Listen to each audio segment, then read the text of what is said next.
Welcome to the Buxton FC All Buxton Aren't We podcast. Unfortunately, no David Brindley this evening, but as always, joined by Chris Hill.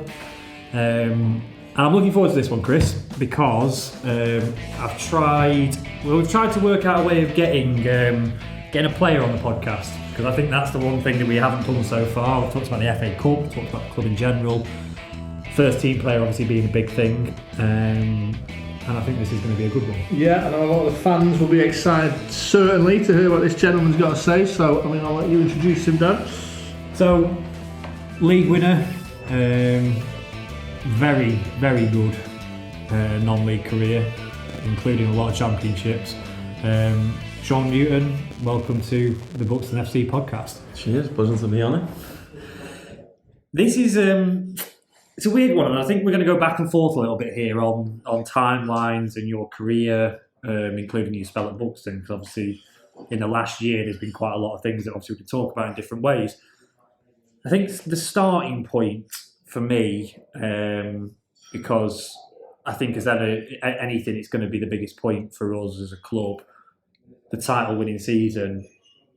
Albeit you weren't there for the whole season, but I think, obviously, Chris, you'll back this up. Obviously, you wander around the stands and speak to a lot of fans. The difference you made to the team when you came in, I think many would agree that was partially that was definitely a big factor in the tilt towards the push that took us and pitched the title. 100%, yeah, turning point. It was getting Newts. I mean, what did you feel about the feeling at the club when you came in, Newts, and by the end, did it feel a different place from the start to the end? When I first come in, you could tell that it played against you anyway. I thought we don't talk about that. That's cool. That's where I said we're going to jump back at some point. But I knew the calibre of player here. But you could just tell there was a little bit of lack of confidence, I'd say. It didn't look like, after a couple of games, it felt like the lads who had come to join and play with were like, we'll win this 1-0, 2-0, 3-0, doesn't matter how we'll win it. But the first couple of games were a little bit nervy. I think my first game we won 1-0. I think I scored. But second half, Baseford. Oh yeah, Baseford, good finish. To be fair, we can say this now we've won the league. You may have been offside. Yeah, but no one knows. No need to great. know that now, the feet was the thing that we that was on. And I think the last 20 we were hanging on a little bit just because of the wind, and I felt like we hadn't won a lot of games before that. I don't know if I'm right in saying that. We'd gone through a spell. I'd just beat hard before I come. And then we played South Shields and drew. My first game was here. So, and then once we'd done that, I think we went to the next one and won. And then from there, I never felt like we were ever going to lose. Yeah, we missed, I think you were a mainstay at that point. Whitby away was the only game you didn't start and play. Obviously, you just welcomed in. Had the baby, yeah. So I missed that. But other than that, I think you were a mainstay, and I don't remember. Did we lose a game when you the last game? Oh yeah, obviously. That one didn't matter, did it? No, I think we were on the high of obviously the Matlock game and how that twisted and turned. But yeah, I guess how did you feel? Because I guess that was a weird one, and obviously, as I say, we will touch on the York and obviously the game we had with you. But I guess leaving York after such a long time, that must have been funny. And I guess the question really I want to get to is why Buxton? And I know obviously probably your options were you had a lot of options but also limited, because obviously you weren't going to go to a title winning side in the National League North, because there's no way York were going to let a player of your calibre go to someone who they thought they might catch us here in the league. So I guess, were we the obvious fit, or when you sort of shopped around as such for the perfect fit for you, what was Buxton's attraction? Well, obviously I played against us and knew you were a good side. I knew you were top of the league below, or challenging. In terms of how it come about, I was leaving York, and at the time things were put in place where I could leave and I could go to anybody depending on how much wages were paid and stuff. So a few clubs come in for me, then they got knocked back, and I got told I couldn't go to anybody in the same league. So that was fine. And then I was in touch with a few people I knew at the club and just said, listen, you just need a defender in it. like I'm available. I'm just seeing what's out there. If there's anything, no worries. If not, I'm just wondering if you are, let me know, and let's see if we can get something done. And then once I spoke to a few players here, and I spoke to the gaffer at the time, I didn't really try and consider anything else, whether it was to push for the team in the league I was in, or go to other teams in the league that Buxton were in at the time. Once I'd got a feel for the place, I'd literally just said I'm ready to go, and I chose Buxton. So that's how that come about. Yeah, I think obviously we were definitely glad to take you at the time. It was one thing we were crying out for, and it was interesting. Actually, I do remember at the time when that was happening. Obviously, we had Mackenzie Heaney still. Gilly had been with us since Christmas. Obviously, come from that York connection. I knew Chamber as well. Chamber had been at York before. I know obviously got close relationships. And there was another and I've played against Linz for years. Like I think everyone's played against Linz. Yeah. Everyone's played with Chamber and played against Linz. Yeah, that's the one thing I learned from that season. So I knew the core of the group was good as well, in terms of personality.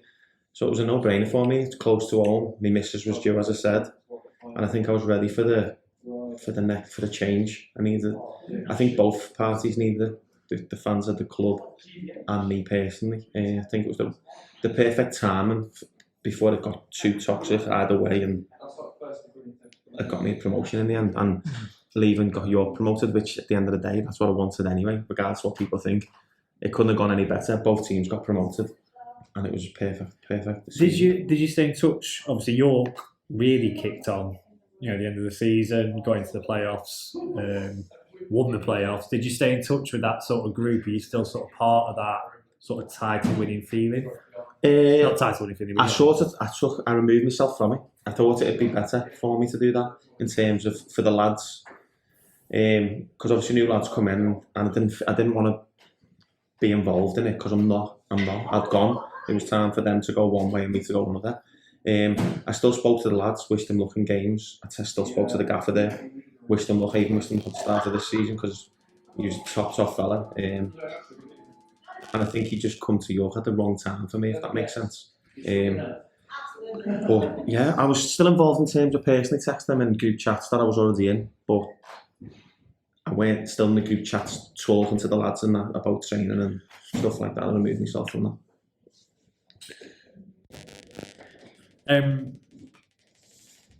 So staying on York, because I think until we come on to this season and obviously everything going on, and you knew I was going to ask this. I've been to this story many a time with you. It gets brought up every week. Well, I've watched that goal. Being a Buxton geek, I reckon I've watched that goal about 700 times. I've probably seen it more. And the York defender, out of position. Do you know what? I've played against Chamber for years. I know that movement. I know it. To be fair, I know it. But you know when I'd been out for 4 months, trained a reasonable amount. I hadn't played any minutes. I was playing out of position at left back. I was playing against Wazza. For the first 30 minutes, I couldn't get near him. I was blowing out my backside. I was going to say, so I know you've told me a story privately, but... And I was just thinking I need a bit of breathing space. And then I think Wazza and Wardy switched.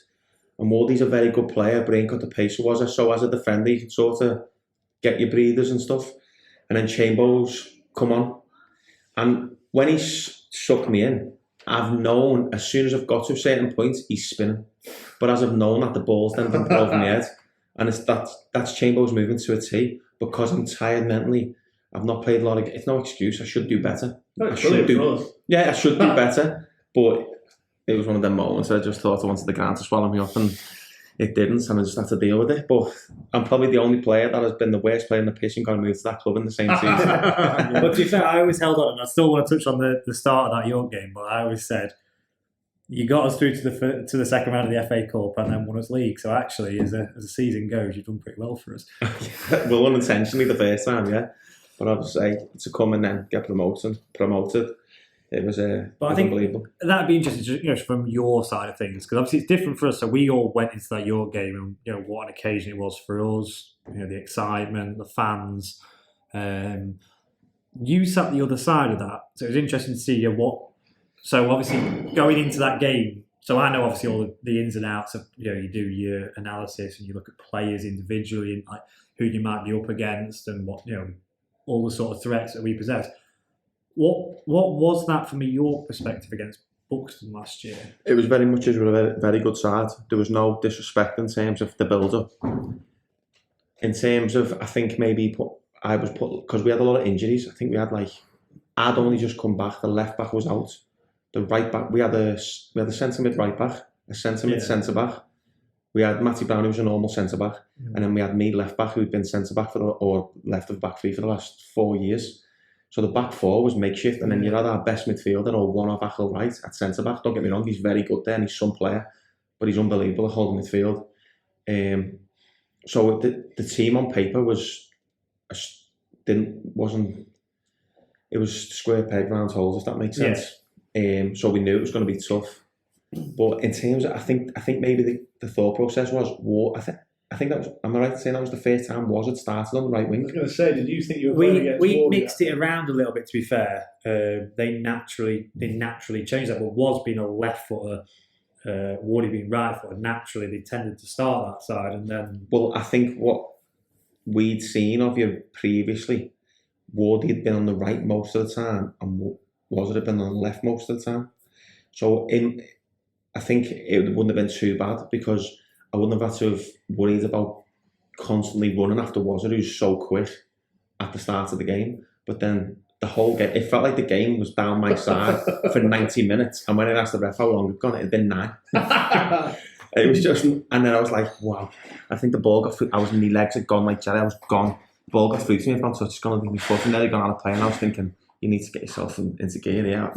I had the fans on my case, which was rightly so because it started so bad, and it was just a bad day. So, did you think you were playing against Wardy? Do you think Wardy was on your side? But no, but I don't want to say that disrespecting Wardy because that's what it sounds like, but it's not. It's if you're an old player who's a centre back and you're not quick and you're playing against and you have the choice to play against Wardy or Wazza. Wardy's very clever, he makes good runs, he can chop you, but he's not going to get his ball out your feet and run you 30 yards or a ball go over your head and you think, I'm really, really struggling. I think the one thing we learned from Wardy and obviously we watched a lot of Wardy, and obviously Wardy was, that's the word, intelligent. He lost defenders movement before they realised what was happening. So I guess you're saying if you track that, the worry is not he's going to. If you can keep him contained, then at least you're not going to get peppered with balls over the top. Whereas obviously Warren can go. Warren can make a horrendous ball that's going 30 yards over your head and looks like he's going to play, and he'll keep it in. And we've seen him do that since probably previously before I come, and even now we've seen him get balls that he should never get, and he's keeping them in. I think when the first 4 games or 5 games he was here, the right back got subbed at half time 3 times or come off injured because he was having a torrid. So. I didn't need it, no. It still lives in my memory now because I don't hear the end of it. But as I say, I think it's a good way of looking at it. Got us through to the second round of the cup and won promotion. I think it's a perfect season for you, to be honest. It's a good tagline. Well, at that time, it wasn't. One thing the fans I know love about you, Newts, is you're always on the front foot, it seems. So whether that be in defence or attack, you're always looking to go forward. If you lose the ball, you're looking to win it back instantly. Is that something you've always had in your game, or...? I'd like to say, yeah. I'd like to think I'm not one that'll go hard. I like to be on the front foot. I like to get my teammates going. If I'm quiet, I'm not going to be good on that day. I know that myself. I just like to organise because I know if I can organise the people in front of me and they're doing their job, my job at centre back is easy. I don't really need to do much because they're on the game. But yeah, I think maybe it's been growing up on Liverpool as well, because growing up from Liverpool, even as a kid on the street playing football, you had to be that way. You had to have a bit about you to go and win the ball back, be aggressive, because you wouldn't get picked in school or you wouldn't play it. I know that happens everywhere, but I think Liverpool's a bit of a different mentality where it's dog eat dog. You'll just keep going and fight for that ball no matter what, even if you're never going to get it. So, obviously going beyond that now, I had to bring up last year, obviously, as you can imagine. What a year it was in all, obviously I had to drop in the FA Cup thing, because obviously... You love it, don't you? That's right. Yeah. You love telling me about it. But also it's such a good thing because we're back in the first round this season, first time as a club ever that we've done that in consecutive seasons. And obviously it's nice this time that you're on our side. Obviously, hopefully you play a little bit better this time. Yeah, but if not, Yeah. if Murphy's fullback makes a shocker, we'll sign him. Yeah, exactly. Just keep the rotation. No formula. But no, it just felt nicely that obviously, off the back of everything going into those games, it was nice to talk about that and for the fans to remember, what went before. And it was interesting to see the insight from the York perspective because obviously that's the one thing we didn't get last year. We just got what we were faced with, the travelling fans, and it was just. And hopefully we get that again this time at home. Hopefully we're going to have a great atmosphere at the time at Southern Stadium again. I thought the high game was good. I thought their fans and our fans were brilliant. Considering it was a qualifying round. I thought it was a very good atmosphere, mate. I thought both sets of fans were brilliant on the day. Yeah, it definitely. To be honest, when you get enough people in the ground, I think it's good when there's a good away fan support because it gives the whole ground a lift. And I don't know, does that affect you as players that sometimes when there's because obviously away teams travel a bit heavier in the FA Cup. We're expecting good numbers from Merthyr. We're expecting good numbers from obviously the Buxton fans. Obviously Hyde brought. We're not really sure on the numbers, but it must have been 5. It looked 5. I was going to say 3 to 4. Yeah, there's a few. How do you just before I go on to that? How do you feel that as a player? Do you prefer to have like a good away support there as well, so you feel like the whole ground gets a lift? Because that's kind of like the Chester game. Game, I got abused. I was getting called Welsh because I played for Wrexham and I'm not Welsh, but the atmosphere it's not better. That's what you play football for. It's interesting actually. I saw. And I can't remember if this got back to you or not. I'm sure I saw someone, I don't know if it's Twitter or something, that said how good it was actually that, given the what they were shouting to you, some of it's just, it is what it is, it's football chance. But I'd not clocked it, but apparently you went over and clapped the Chester fans at the end. Yeah. Well, I signed for Wrexham, and for me, whatever club I signed for, I become a supporter. So I signed for Wrexham. And I'd done an interview and the Chester fans didn't like it, which I understand, I get. But I'd done my scholarship at Chester and I had a first year pro at Chester before that club went bust and reformed. So regardless of what they think of me, I've still got respect for that club because they put me on the road to where I went and what I've done. And I got abuse. Some abuse was over the top, but at the end of the day, they were good on the day. I thought they had a good atmosphere. Some of them were having a laugh on the side of me, so I did thought, why not? I didn't see anything wrong with. No, obviously you got some praise coming back from the Chester fans as well. Oh, was it? Yeah. I think it was along the lines of we've abused him all day, but he came and clapped us at the end, which is it's sort of a fair play. Part of non-league football, isn't it? Yeah, well, that's what I mean. And as I say, I just thought it was the right thing to do. I'd done it last year with an away team that only had about 30 fans, but there was a fella with a long grey beard. I don't know who it was now. And he was just abusing me all game. And then I went to get the ball for a throw and I said, you know what, you've made my night. And in the bar, he come and see me and said, listen, I apologise. I said, don't apologise. But every time he said something, it made me laugh. Yeah. I don't mind it, as long as it doesn't get over the top where it's continuous or I think it becomes abusive. It's not where personal and it's not. It's about how you play football. That's fine. I'm not bothered being told I'm crap and all I do is kick the ball out of play. But when it becomes personal, then I think that's all a step in the mark. Yeah. So I guess I still need to get back around to obviously some of the things this season and different bits, but that's interesting actually. Where from a fan's perspective, particularly away fans' perspective, what's been your sort of best? Because you must have a career like high where you've been to an away ground and you've thought, yeah, what a game this was. The Chester Wrexham games were good, but when we played Samir away especially, I think we beat them twice, once in the league and once in the cup. And I scored in both. Played centre mid, believe it or not. I left wing back one game when I was younger and I could run up and down more. And I played centre mid in the other. That was unbelievable. That was very good. And Kidderminster away for Wrexham, because they travelled heavy, to be fair. They had a big fan base, great club. Kidderminster away was like the fourth game in. I think we won 3-1. They filled the hole behind the goal. That was because I scored a free kick that game as well. And when you score, you notice it and you run towards them. It was top to all that. Them way they stick on me out with Wrexham. There'd have been a few with York off the top of my head. I can't think. Off the top of my head. I'll have to come back to you to that one. What's your best Buxton game you've played in so far, Sean? 'Cause obviously, you had a few. We had the Matlock game when there was over 2 in there, and Do you know what? Just because of what was on that game. That Matlock game was weird though, because there was such an unknown. That was weird because obviously, so we were. Your difference is, Chris, because you're sat there with your phone and knowing. If you think about the game before, though, what went on at Mickleover? We Yeah, won't go into detail, but we drew, and believe it or not, we were still top, weren't we? We were top, but it was. They had the game, and oh no, we were top. No, we were top, but they on were the same. They must have been level. Yeah, they must have been level with us. We must have been on goal They difference. won and ended up coming on the same points as us, and we drew. Yeah. In the changing room, there was murder with all of us. I mean, like, we're to the point where it could have kicked off. And I think I can say that, can't I? It happens all the time. Yeah. And it was probably the best thing that ever happened for us, because after it, we seemed to all come into that Matlock game with the togetherness that probably weren't there after the Mickleover game. But that little argument, whatever it was between us all, seemed to spur us on to think, do you know what?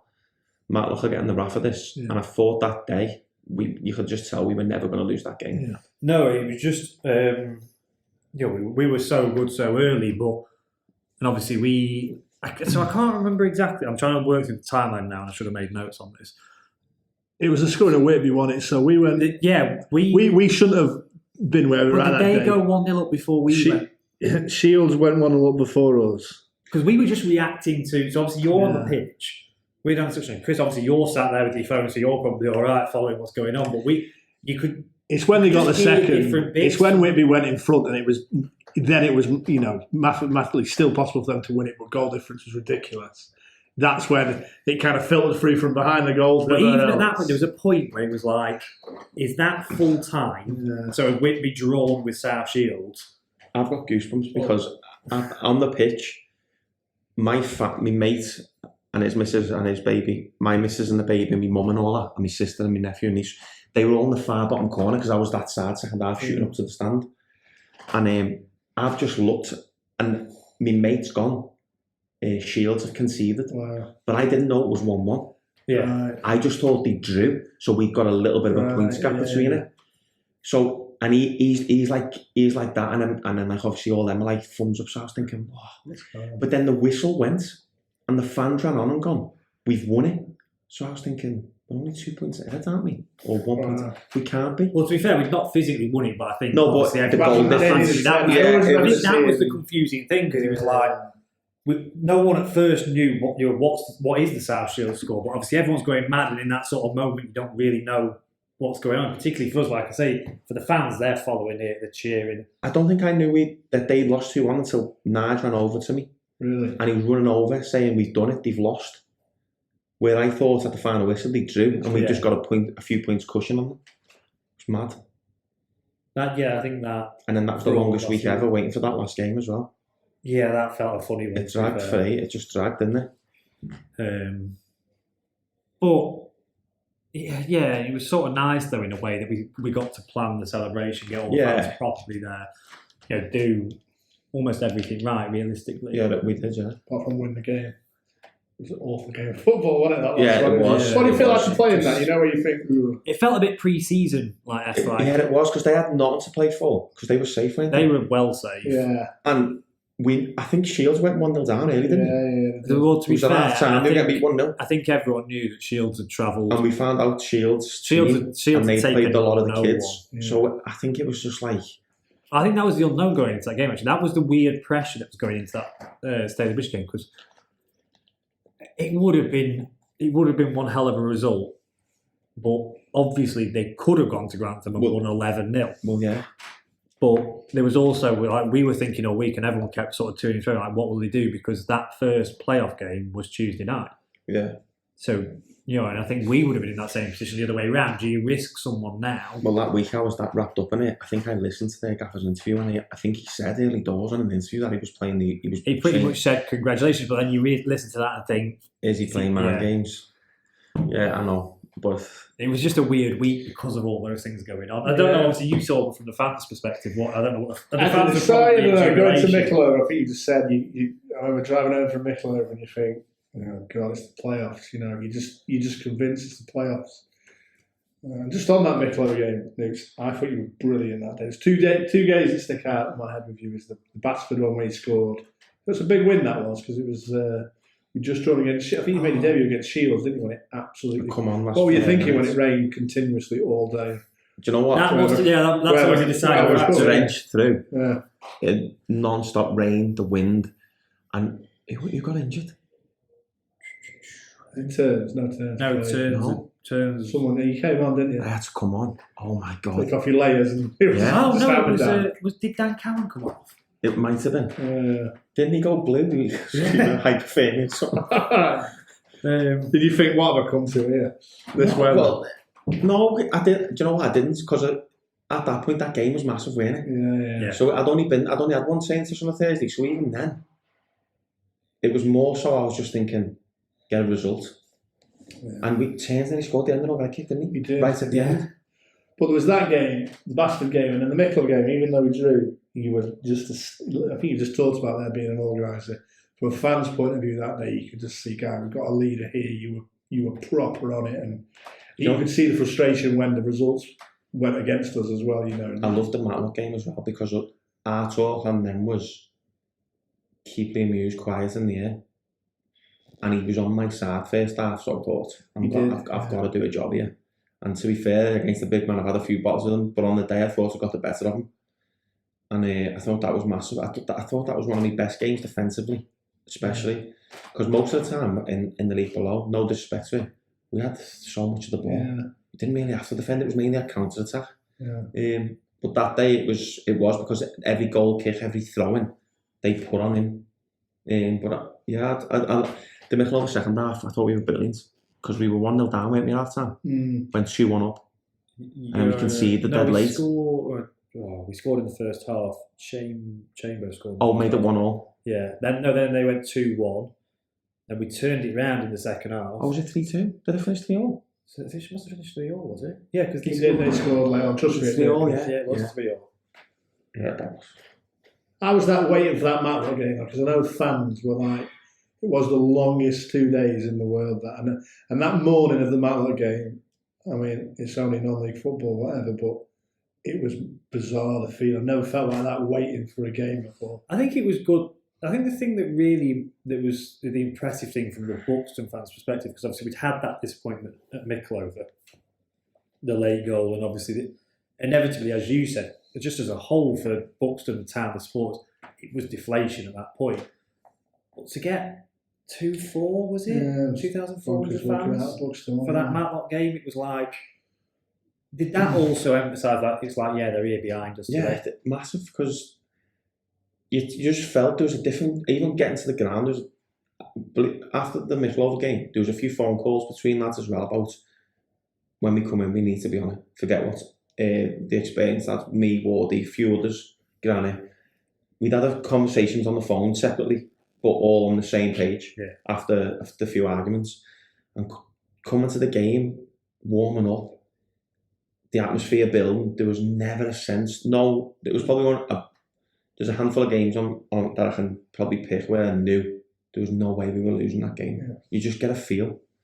And there was no way that Matlock as well, it's just round the corner from us, that they were going to stop us from winning the league. Yeah. It was never going to happen. I think that was the good base, actually. We knew Whitby had to go to South Shields. We knew we had a hard test. They had an equally hard test. I think that was the other positive that did carry us a little bit at that point. You knew that there was a chance. There was always a chance we were going to get a result there because you knew the way they played against us. I know you missed that game, but they were hard-working, difficult. They set themselves up clever to really get at us. So moving on to the season we're in now, Newts, what do you think we can do? Where do you think Buxton are at the moment as we sit here? At the moment? Yeah. At this moment, we're underachieving in terms of, and that can sound terrible, but it doesn't mean that. I'm talking about the squad we've got right now. In terms of, it's very strong.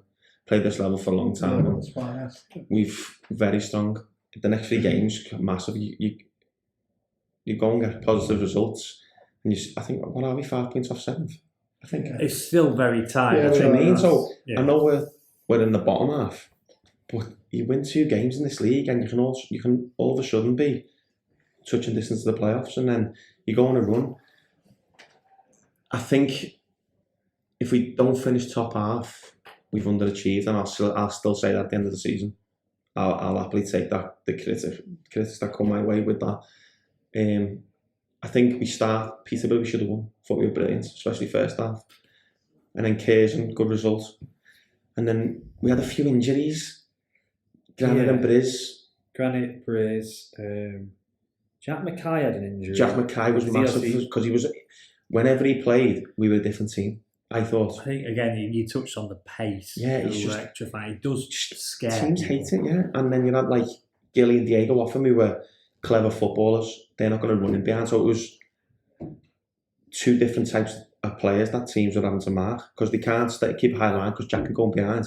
But then as soon as they drop, you've got the 2 forwards that we've got getting on the half turn, and we were missing Tommy. I was going to say that there's another one that's now obviously been added to that. Obviously you've got Tommy, obviously Sam Osborne's come in. But you've now got players. Well, Tommy's a magician, isn't he? Everywhere. We know what Tommy is. We see him in training. I've been with him last season.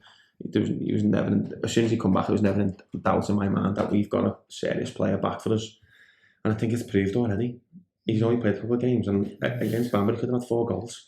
Yeah. I think he set him up, nearly all them up, didn't he? He seems to prefer assists to goals, to be honest.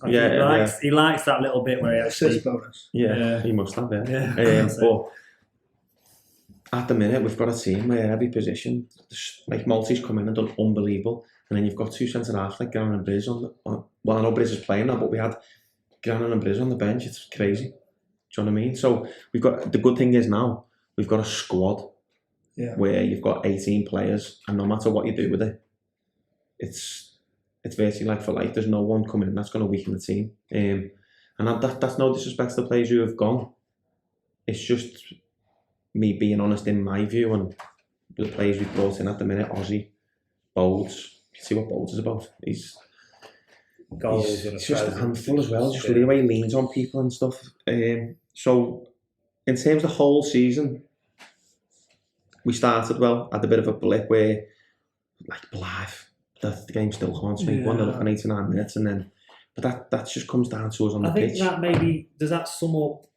Because one of the things that I think we picked up is the fact that you obviously take nothing out of it. Obviously, things change. We've gone up a league, and you do, whichever way you do it, it's like you find your feet in different ways. And particularly, you said, with new players coming in, and you must have obviously had that quite a few times in your career where sort of not a squad gets broken up, but obviously you have a changeover in different positions that can slightly change the way that the team plays or the dynamic.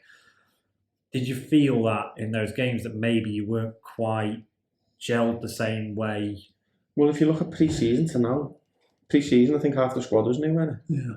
And then from the start of the season to now, we've probably added five or more, 3 to 5 players, and a couple have gone. So even now we're still learning. But I feel like now we've got players who've, like your Bodes and stuff, who've played the game, played higher. They don't need bedding in, if that makes sense. They're ready to go, and it's shown in the performances, and especially the little run we're on now. And hopefully it can continue. And what's been your highlight of the season, Anus? Has it been your free kick against Telford or your cross-field pass against Leamington? Actually, they've got a gift. Let me just add one to this. The free kick at Spennymoor. Oh my God. Because the free kick against Telford is good, but if that one at Spennymoor goes in... Yeah, I think the free kick against Telford is like a trademark free kick in terms of... I was sat with Granite on the bench, and you pick the ball, you've not even put it down yet. Granite turns to the bench and says, Newt scores these. He always backs me, Granite, to be fair, at some point. But I put a few... I done one on... I'm hoping we get one because I was with Big John, the keeper coach, and he said to me, when you coach, you never not just float one in. I was like, I don't know if I've got it. I like to get pace on it. He said, just have a go. And as I've done it, I've whipped it right in the top corner. So I do practice them all the time and training. I do. It sounds mad. I do fancy myself if we get one. From the Spennymoor one was a bit far out. I didn't even think about it in it. But Tommy, That down the hill, it just felt like the minute he left your boot as well. It was well, like Tommy shouted saying, "New tit in." I've looked at him and he's gone, "Just have a go." So I put it down and thought, why not? 88th minute, might as well. So I it crossed in and probably had it out anyway. And I've hit it, and it was in the whole way, and it just took a slight nick left and then clipped the post. But that's probably the best free kick I've hit in my whole career, to be honest. Have you seen your crossfield pass against Leamington on the I've seen on social media. Yeah. Well, does that sort of happen every game now? So you just No, to be fair, to hit it on the volley, it was nice. It was nice. Was it? I think I remember the one. Who was it? Not Ashton. Witten away last year. He did a similar one. Oh, for the goal. Yeah, bounced on the half air and on him. Yeah, happens every day. News. No, it doesn't. It's every day. It was the easiest. It was either take a touch with the winger running to me, or in my head I was thinking switch the play to Bunny because he's there. But worst case, put a bit on it. So if it does not get there, it'll just go out of play. And luckily enough, I'd put the perfect weight on it and it landed on his chest. Yeah. So yeah, it was good. And, there's a few wild rumours flying around this that you may have played with the gaffer at some point. Yeah, telling me age. He probably doesn't listen to this. So telling me age. I bet he was asked to get that in on him. He's way older than you, though, right? Yeah, he must be. Must be. He looks it, doesn't he? Yeah, I did. I went on loan to Telford back when I must have been 19, maybe a little bit older, and he was there. Must have played a handful of games with him.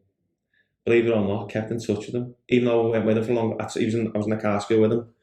He used to have us playing crazy games because you know the character he is. Yeah. We played a hot game and a cold game. So the hot game was you weren't allowed to take a layer of clothing off in the car, but the heating was on full blast. And I think it was to stop the game, you had to sing It's Getting Hot in Here by Nelly. That's who sings that, isn't it? Yeah, I don't know who sings it. And then, I can't believe this has only just come up. And then sometimes you played the cold game.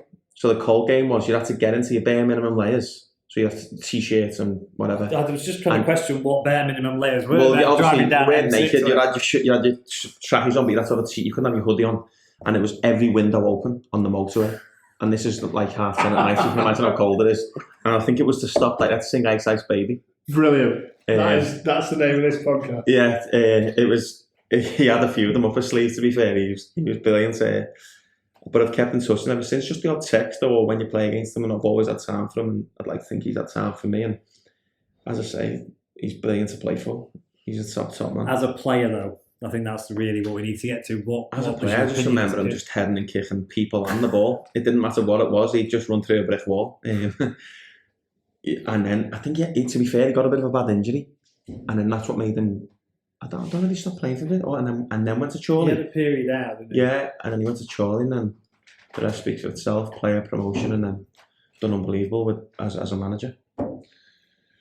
And then, so Sean, whenever Buxton signs someone, what the fans will do instantly is Google them, yeah? And they'll go, right, who's this played for? Google Images is a thing now, mate. So obviously, you've had some interesting hairstyles, mate. You know, looking back at some of them squad photos at Wrexham and things like that.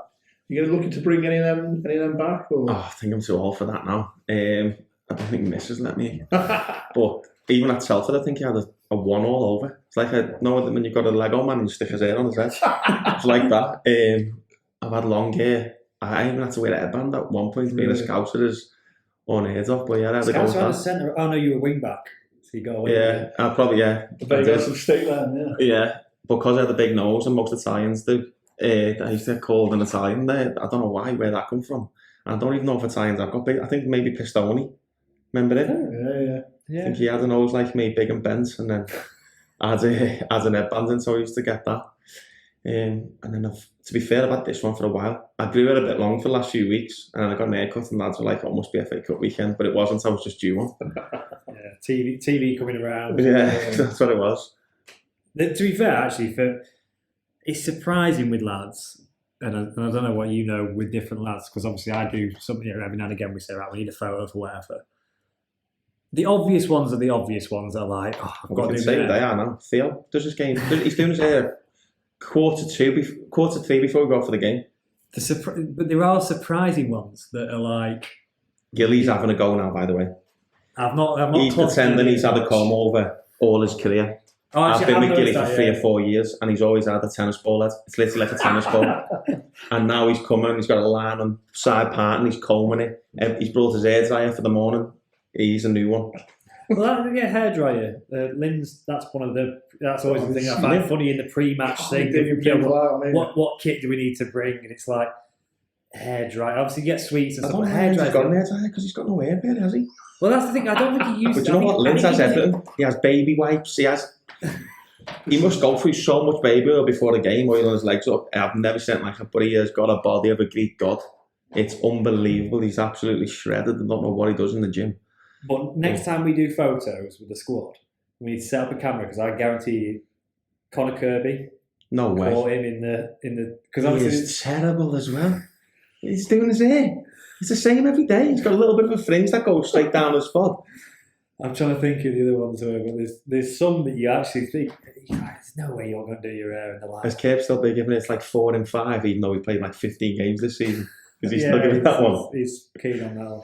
To be fair, actually, he is flying. Yeah. It is nice to see people scoring goals as a whole. Has that been a positive, do you think, for the season? Yeah, I think so, definitely, because it helps, doesn't it? It just takes a bit of pressure off the forwards. I think what's Bode's on 4? Are we giving Cabes or Bode that goal? I think the fans, that's up for debate. I don't know where it's actually been given officially by the league. I think the fans will give it Cabes, won't they? And he loves that song. I said Cabes. I think he's got to turn it in. Did you not get onto his initiation? Was he singing that, was he? His last day over his initiation was that song, but he didn't sing his name in it because the lads would have battered him. But he sung that song. You've got Cabes on 3 or 4, Bode's on 3 or 4, Gilly on 3. Yeah. Diego's got one, I've got one. Yeah, there's goals. There's a few goals. There's goals all over. And I think Tommy, for me, I'm putting pressure on me. I'll get double figures, I think, once he gets the first. It's surprising Tommy's not scored, actually. Because he's got in there, but there's little moments where it's because he always gets fouled. He gets fouled or he just sees that pass. Yeah, that's what it is. He's always selfish. Yeah, and I think that is a key thing. Yeah, massive. Players like that. Right, I think I'm going to go away, find the picture of Newts with long hair, because I think that needs to be the photo for this podcast. Yeah, definitely share that. Which one? Don't be getting a bad one. See, there's one in a yellow. I'm going to be with Fania. We played Lincoln away in the semi-final of the trophy. I'm in a bright yellow kit with me abandoned. Find that photo. We'll stick it on with this. Get some t-shirts made. Club shop. Bang. Get it out. See what the fans say. Murphy's new left back. Thank you very much. Not left back. Not left back anymore. Need was a fit. Cheers, Notes. Thank you very much for joining us. It's been great. Obviously, we want to get some more players on. Get Dave Brindley back as well with the players. Hopefully, we'll have you back on later in the season. Maybe get someone like Gilly or Gaffer, and obviously then we can question on some of the things you've brought up. Yeah, no problem. No problem. Been a pleasure. Brilliant. Thank you. Sound.